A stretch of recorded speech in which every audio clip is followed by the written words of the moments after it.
Olá! A partir de agora você acompanha mais uma edição do programa Nossa Memória, Nossa História, uma realização do Tribunal de Justiça do Espírito Santo para levar até você tudo sobre a história da Justiça.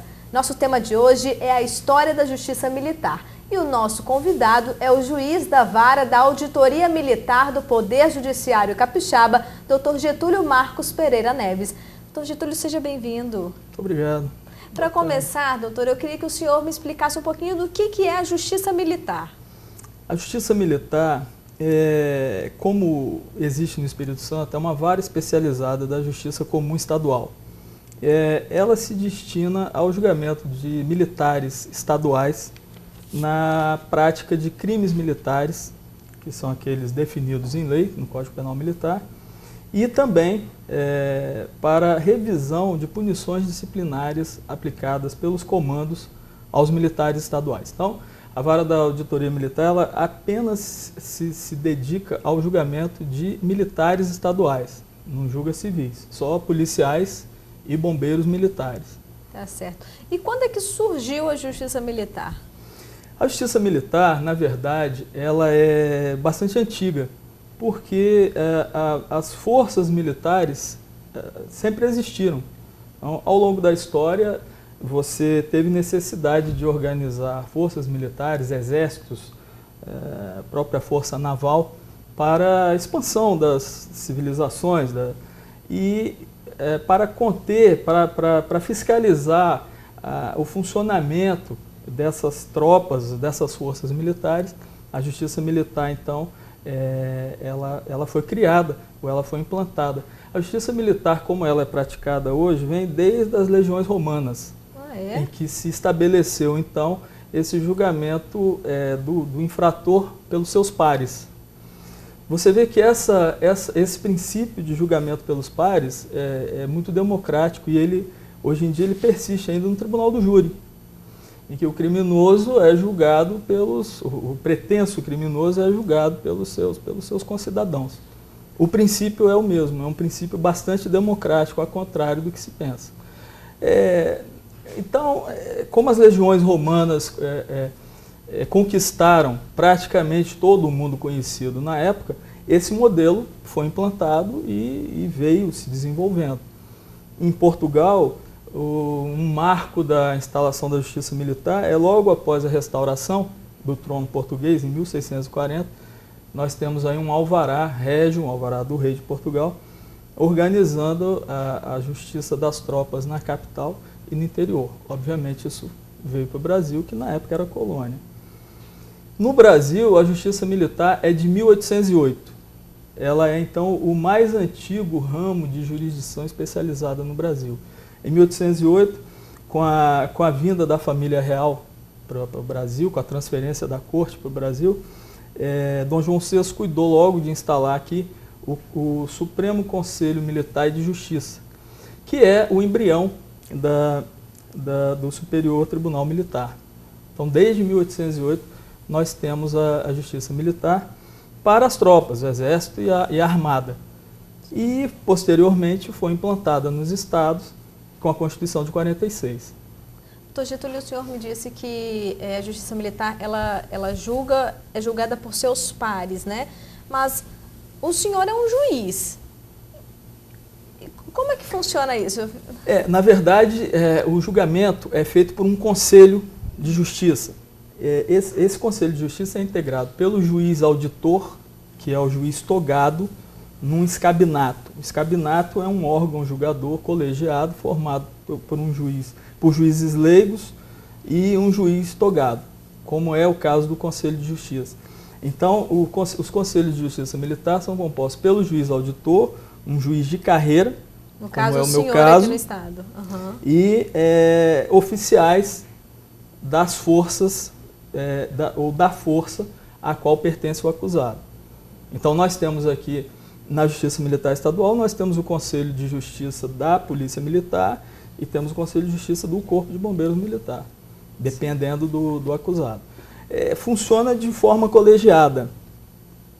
Tanto na instrução como no julgamento, atuam todos os juízes componentes do Conselho, os 5. Então, para fazer perguntas, etc., todos os juízes têm direito a perguntar. E no julgamento, todos os juízes têm obrigação de se manifestar e fundamentar o voto, que é diferente, por exemplo, do Tribunal do Júri. No Conselho de Justiça Militar, eles são juízes de fato e de direito. Eles têm que fundamentar a decisão conforme determina a Constituição Federal. E como que eles são eleitos? Eles são eleitos, na verdade? Nós temos duas espécies de Conselho de Justiça Militar. Nós temos o Conselho Permanente de Justiça Militar, que está sempre em função. E de 3 em 3 meses, eu mudo a composição desse conselho. Os oficiais são sorteados em sessão pública, pode todo mundo estar presente, com a presença do promotor de justiça obrigatoriamente. Eles são sorteados. Esse conselho permanente, ele se presta a julgar as praças, né? As graduações de soldado a subtenente. Se o acusado for um oficial, então eu tenho que constituir um conselho especial para julgá-lo. Cada oficial, ou cada crime cometido por um oficial, é apreciado por um conselho especial. Nesse caso, eu faço o sorteio, também pode ser publicamente, e esse conselho permanece em função até o final, até o julgamento. Uhum. E, doutor Getúlio, desde a implantação da Justiça Militar até os dias de hoje, muita coisa mudou? O que o senhor destacaria? Olha, o princípio de julgamento pelos pares, vamos dizer assim, é o mesmo. Isso não muda, isso não vem mudando. O que muda dentro da instituição são, de acordo com os tempos, né, a mentalidade ou a forma de atuação. Nós tivemos na Justiça Militar Estadual, em 2004, uma modificação muito grande, que foi a criação de um outro órgão judicante dentro da Auditoria Militar. Então, na Auditoria Militar, hoje, eu tenho o Conselho de Justiça Militar, que é o órgão colegiado, e também tenho o juízo singular. O juiz atua singularmente em determinados crimes, que são aqueles crimes cometidos contra civis, quando a vítima é civil. Sim. Quando a vítima é civil, o juiz atua singularmente como se fosse uma vara criminal comum. Quando a vítima é a instituição militar ou um outro militar, aí é julgado pelo Conselho. Então esse é um marco muito significativo. Houve uma alteração muito profunda com essa emenda 45 de 2004. Mas só na Justiça Militar Estadual, porque a Justiça Militar da União continua sendo o órgão judicante e os conselhos de justiça militar. Doutor Getúlio, uma dúvida que me surgiu agora enquanto o senhor explicava as diferenças. Quando um militar ele é julgado pela justiça simples, né, ou pelo órgão colegiado, ele precisa estar sempre em trabalho, né, ou não? Ou ele mesmo dentro de casa, aconteceu qualquer coisa, ele vai ser julgado porque ele é um militar? Olha, o foro militar, ele é um foro funcional. Portanto, eu julgo não a pessoa do militar, mas a sua função, o exercício da sua função. Isso é o maior problema da justiça militar, é a questão da competência. Porque nós temos crimes que são definidos apenas na lei penal militar, que outras pessoas não cometem, mas nós temos crimes que são definidos também no Código Penal Comum.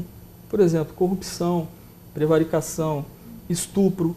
Nesse caso, ele só é julgado na Justiça Militar se aquilo tem vinculação com o seu serviço. Ou se ele cometer algum desses crimes dentro de um estabelecimento militar. Dentro do estabelecimento militar não há nenhuma dúvida que é a competência da Justiça Militar. De forma que o militar, antes de ser militar, ele é um cidadão. E como cidadão ele está sujeito a todas as leis que nós estamos. Então se ele atua normalmente, por exemplo, estou tendo caso aqui agora de pessoal na boate, isso não tem a ver com o serviço dele, então é a justiça comum. Sim. Mas se ele entra em função, ele está na boate, tem um assalto, e ele se lembra que é militar e atua, nesse caso a competência é da justiça militar. Ele atuou em razão da função. Então a competência da justiça militar ela é funcional. Só que o problema que eu te falei, que o maior problema é a competência, é que a lei não diz isso. A lei diz, por exemplo, Se o crime é cometido por um militar da ativa contra outro militar da ativa. Então, a linha do Código Penal Militar, do artigo 9º, que é o que dá a competência da Justiça Militar, ela é muito ampla, de tal forma que se marido e mulher militares discutirem por algum motivo, isso iria para a Justiça Militar. Ah, é? E, na verdade, não é assim. A jurisprudência tenta delimitar e dizer o seguinte, não, para que a Justiça Militar atue, tem que ser atingida a administração militar de alguma maneira, na hierarquia e na disciplina. De forma que se são marido e mulher, etc., e discutem, mas colocam problemas de serviço, ou graduações, ou patentes, procurando menosprezar, etc., isso até pode ir para a Justiça Militar. Fora isso, não.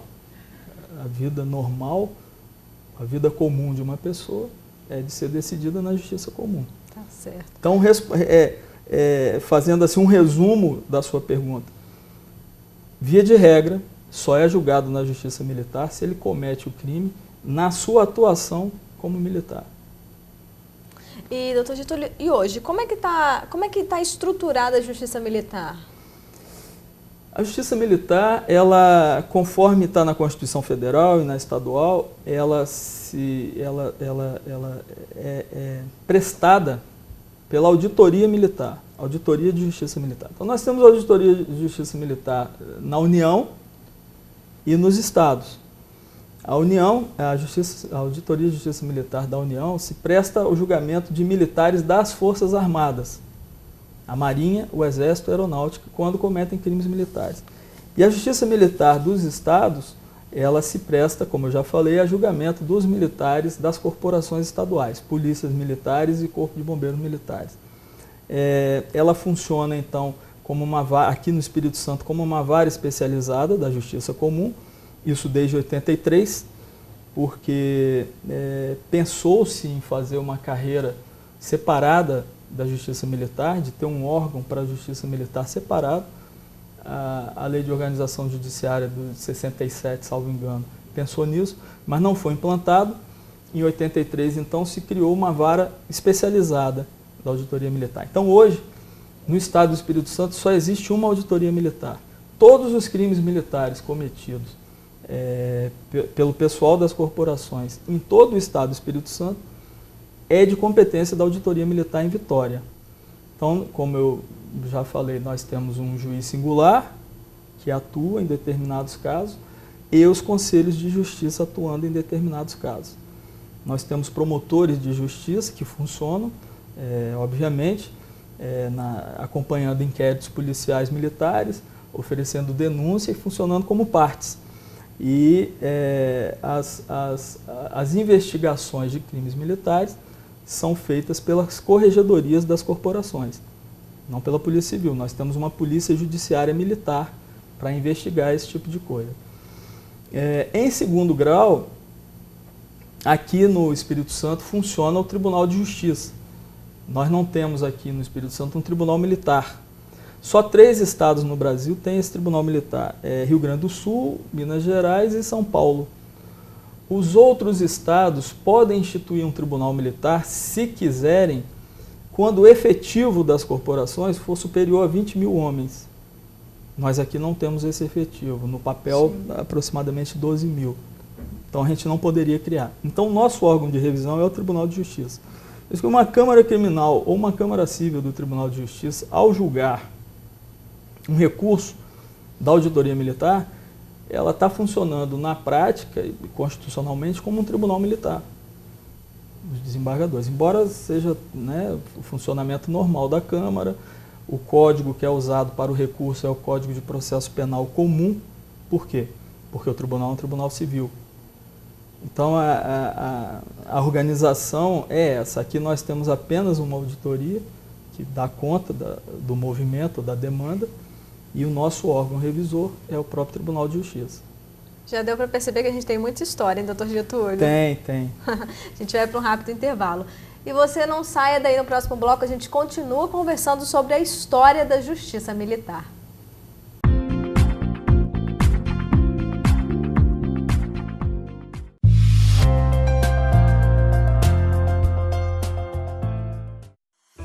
Viajar com crianças pelo Brasil é bom.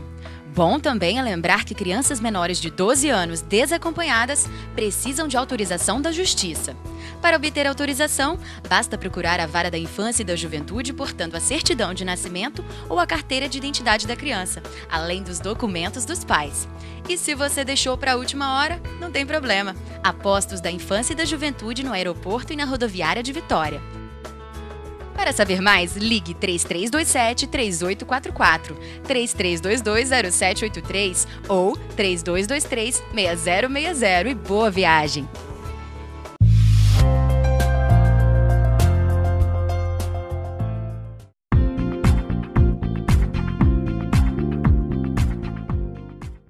Voltamos de um rápido intervalo e o assunto que a gente discute aqui hoje é a história da Justiça Militar. E quem nos ajuda é o juiz da Vara da Auditoria Militar do Poder Judiciário Capixaba, Dr. Getúlio Marcos Pereira Neves.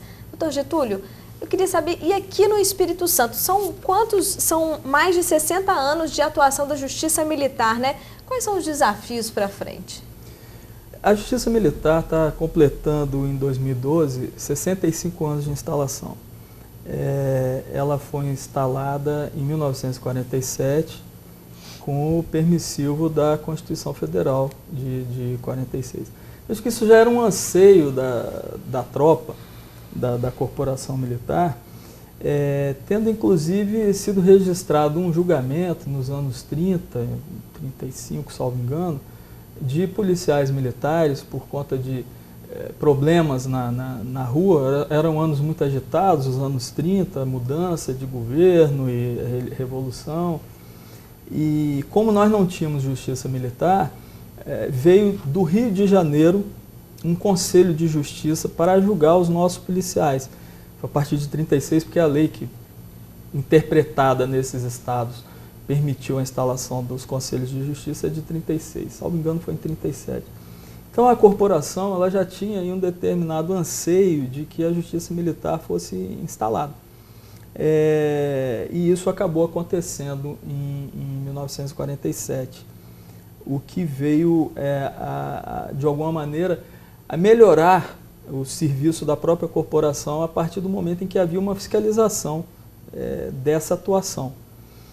Eu penso que o desafio maior para a Justiça Militar é ela se tornar conhecida. A Justiça Militar ela tem um universo de atuação de jurisdicionados pequeno comparado com a Justiça Comum. Eu falo Justiça Comum porque ela é especializada, né? O meu universo judicante aqui seriam 12 mil homens da corporação da ativa, das duas corporações, e mais os da reserva, vamos dizer, uns 16 mil. Isso não é um universo muito grande. A AMB, há algum tempo atrás, fez uma pesquisa, uma das pesquisas que a AMB tem feito, e constatou-se que grande parte dos juízes, eu não me lembro agora o percentual exato, mas dos juízes, colegas juízes, desconhece a competência da Justiça Militar. Chegou-se a ponto de alguns até nem se lembrarem que havia Justiça Militar. Ora, isso é ruim, porque involuntariamente existem até invasões de competência da Justiça Militar. Isso atrasa a tramitação dos feitos na Justiça Militar e isso, em determinados casos, pode até levar a que um policial militar que cometa um crime militar não seja julgado pelo órgão que é constitucionalmente previsto para esse fim, que é especializado, que conhece a atuação e que deveria julgá-lo. Então eu penso que o maior desafio, o que a Justiça Militar tem que fazer é se tornar conhecida e divulgando a sua atuação, mostrando aos outros o que ela faz e a importância da sua atuação, afinal de contas, para conter eventuais abusos dos integrantes das corporações, a gente treinar ou a gente conseguir capacitar operadores do direito que possam vir a atuar na Justiça Militar. Advogados, promotores e juízes que queiram ir também, porque ela fica muito restrita. É uma vara só nesse universo todo, então ela acaba ficando um pouco restrita. A gente tem tentado fazer isso, a gente tem, através de palestras e incentivando a que alunos façam monografias e estudos, e até de vez em quando concedendo uma entrevista, como está acontecendo aqui agora. Né? Doutor Getúlio, nesse sentido, quais são os crimes militares definidos por lei? Os crimes militares, eles são aqueles que estão previstos no Código Penal Militar. Se não estiverem previstos no Código Penal Militar, esse é um critério para eu considerar que ele não é um crime militar. O Código Penal Militar, ele prevê crimes em tempo de guerra e em tempo de paz. O Código Penal Militar, eu costumo dizer, os advogados, etc., para justificar até uma atuação mais dura, que ele é um código de guerra. O Código Penal Militar é um código de guerra que a gente adapta a um servidor público que está prestando um serviço público, como é o policial militar, que é o serviço de manutenção da ordem pública. Então, vamos deixar a questão dos crimes definidos em tempo de guerra, porque a última vez que isso foi aplicado foi nos anos 40, com a Segunda Guerra Mundial. E nós temos, então, em tempo de paz, o Código Penal Militar ele define crimes militares próprios e crimes militares impróprios. Trocando em miúdos, porque isso dá muita conversa na doutrina, os crimes militares próprios são aqueles que só são definidos no Código Penal Militar. Portanto, só os militares podem cometer. E os crimes militares impróprios são aqueles que têm uma definição semelhante na restante da legislação penal, mas que são crimes militares porque são cometidos pelo militar em função ou dentro do estabelecimento militar, como eu já falei. Crimes militares próprios, por exemplo, que não têm correspondentes no Código Penal comum, eu tenho o caso da deserção, que é o crime militar por excelência. A deserção é o militar se ausentar do seu local de trabalho, do local onde ele deva se apresentar, por mais de 8 dias. No 8º dia e 1 minuto, a lei determina que ele seja preso. Se eu passo na rua e vejo um militar desertor, ele é preso, recolhido ao quartel para se ver processar. Abandono de posto. Eu sou designado para policiamento de um determinado setor e lá eu saio sem avisar ninguém, sem permissão superior, desguarnecendo aquele local. Isso é um crime militar. Dormir em serviço.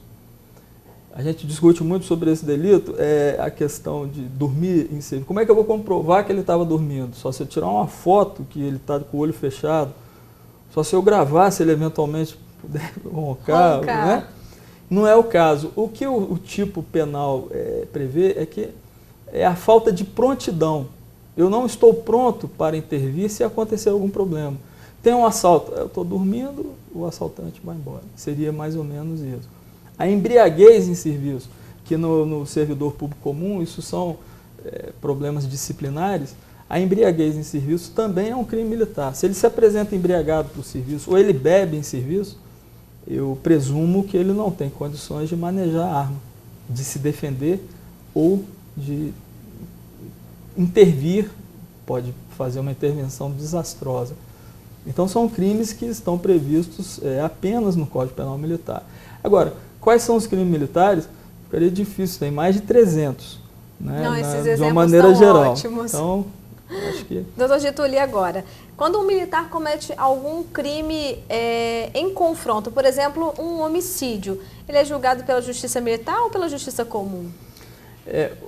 O interessante é que o exemplo do homicídio é que é exceção à regra. A regra é, se ele estiver em confronto, eu presumo que ele esteja, a sua pergunta seja, ele está em função e em confronto com um infrator ou alguém. Isso mesmo. Nesse caso, é a Justiça Militar, não há dúvida. A única exceção é justamente o homicídio. Se o homicídio for praticado contra um civil, mesmo numa ocorrência policial, a competência para julgamento é do tribunal do júri. Eu costumo dizer, a competência do júri ela está colocada hoje pela Constituição acima da competência da Justiça Militar. Se não for do júri, é que é da Justiça Militar. Então, o homicídio praticado por militar em serviço contra o civil é julgado no tribunal do júri. Os demais, lesão corporal, extorsão, corrupção, quando ele solicita vantagem, isso tudo vai para a Justiça Militar. E essa questão da demanda da Justiça Militar, o senhor consegue mensurar para a gente? isso tudo é mensurado, né? Eu tenho que medir todos os parâmetros, vamos dizer assim, porque eu estou sujeito, inclusive, a metas do CNJ, né? Eu posso dizer para você que eu tenho uma média anual de 500 a 600 inquéritos policiais militares instaurados na Corregedoria da PM. No Corpo de Bombeiro é menor, porque você falou em confronto, o bombeiro ele não entra em confronto. Pelo contrário, ele está tentando justamente equacionar alguma situação de emergência. Nesse caso, ele pode extrapolar, ou passar por cima de alguém, vamos dizer assim, e cometer um crime militar. Então, o movimento maior é na Corregedoria da PM.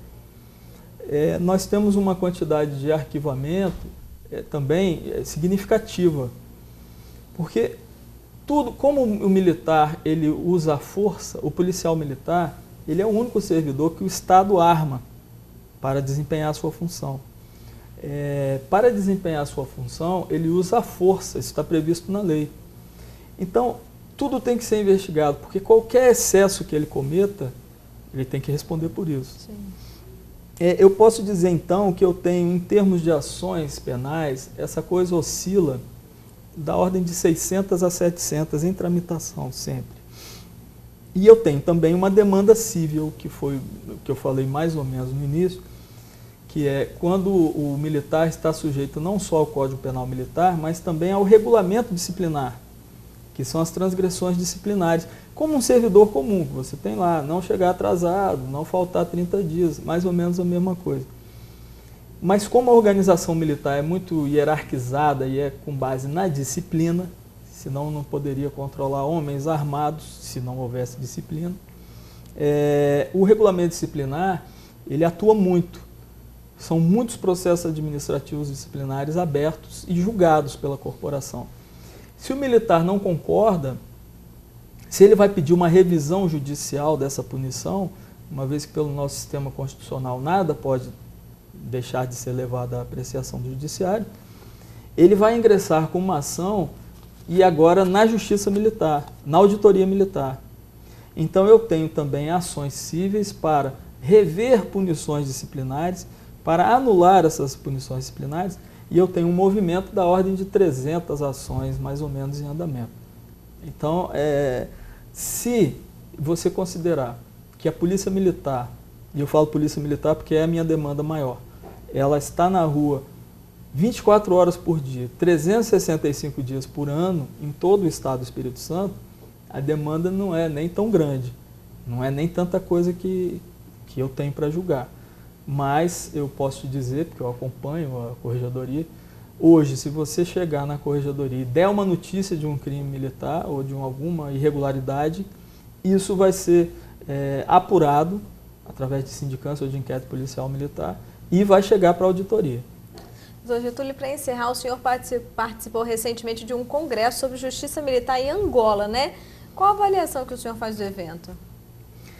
Esse congresso em Angola, na verdade, foi dos que eu participei. Em 2007 eu me lembro de ter ido a Madrid. Nós temos uma associação internacional das justiças militares, em que se faz aí uma troca, vamos dizer, de experiências, claro, né, como em muitos outros ramos de atividade. Esse de Angola, especificamente, esse ano, no início do ano, Angola, ela esteve em guerra desde a independência. Em 75, Angola se tornou independente de Portugal. E desde a independência, quando os portugueses se retiraram, havia facções em luta. A UNITA, FLNA, etc. E eles brigaram, eles guerrearam durante todo esse tempo. E estão em paz em Angola há 10 anos. Então, há 10 anos, eles começaram, vamos dizer, a reconstruir o Estado angolano. E uma das coisas que está em desenvolvimento, em construção, é a justiça militar. O país é fortemente militarizado em virtude do fato que a guerra civil acabou há 10 anos. E o interessante é que os antigos inimigos combatentes, hoje, eles integram o mesmo exército. Há necessidade da justiça militar para que essa convivência seja harmônica, pelo menos para dissuadir. Eu não posso fazer nada, porque senão eu vou ser processado. Bom, como eles estão em construção, eles trocam muitas experiências, eles tentam levar aquilo que dá certo, né? E os laços entre Brasil e Angola são históricos, né? Ao longo da história, Angola era uma província que em determinado momento do Império Português chegou a ser a mesma que o Brasil, os governadores iam e vinham, etc. Então, eles recorrem muito à justiça militar, conforme ela é organizada no Brasil. Esse congresso foi organizado pelo pessoal do Ministério Público Militar da União. Eles têm muito contato com a justiça militar de Angola. Para mim, foi muito bom, porque o congresso foi muito bem organizado e para mim foi uma grata surpresa, Angola, o esforço que eles estão fazendo em direção ao desenvolvimento. E eu penso que eles, com esse trabalho duro que eles estão fazendo, Angola tem um grande futuro pela frente. E as trocas de experiências com a justiça militar brasileira, eu acho que é de fundamental importância para ambos os lados. Uma vez que nós aqui não temos essa experiência graças a Deus, de guerra, né? Nós temos aí militares participando de forças de paz da ONU, mas isso é uma coisa mais restrita. E lá eles têm uma experiência, infelizmente, dolorosa. Essa troca de experiência eu acho salutar. Tá ótimo. Doutor Getúlio, eu quero agradecer a sua participação aqui no Nossa Memória, Nossa História e, é claro, deixar convite para outras visitas. Virei, se necessário for. Claro Obrigado. que é, claro que é. Muito obrigado. Termina aqui o Nossa Memória, Nossa História. Hoje nós conversamos com o juiz da Vara da Auditoria Militar do Tribunal de Justiça do Espírito Santo, Dr. Getúlio Marcos Pereira Neves, que falou sobre a implantação da Justiça Militar. A você que nos acompanhou, meu muito obrigada. TV Justiça, cidadania e transparência para você.